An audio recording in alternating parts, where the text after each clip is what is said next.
উপদেষ্টা পরিষদের গুরুত্বপূর্ণ পদে রদবদল আনা হচ্ছে। এছাড়া পুলিশের উচ্চ পদেও রদবদলের সিদ্ধান্ত হয়েছে। আজই এ পরিবর্তন হচ্ছে বলে সরকারের নির্ভরযোগ্য সূত্র নিশ্চিত করেছে। সূত্র জানিয়েছে, স্বরাষ্ট্র মন্ত্রণালয়ের উপদেষ্টার দায়িত্বে পরিবর্তন আসতে পারে। বর্তমান স্বরাষ্ট্র উপদেষ্টা লেফটেন্যান্ট জেনারেল অবসরপ্রাপ্ত জাহাঙ্গীর আলম চৌধুরীর স্থলে বর্তমান নিরাপত্তা উপদেষ্টা ডক্টর খলিলুর রহমানকে দায়িত্ব দেওয়া হতে পারে। জাহাঙ্গীর আলম চৌধুরী কৃষি মন্ত্রণালয়ের দায়িত্ব পালন করে যাবেন। এর বাইরে প্রধান উপদেষ্টার বিশেষ সহকারী খোদা বক্স চৌধুরীকে তার দায়িত্ব থেকে অব্যাহতি দেয়া হতে পারে বলে আলোচনা আছে।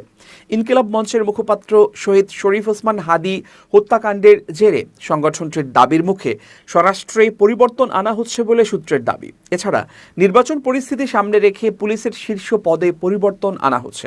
সংস্থাটির উচ্চ পর্যায়ে বড় ধরনের রদবদলের সরকারি সিদ্ধান্ত আজই জানা যাবে।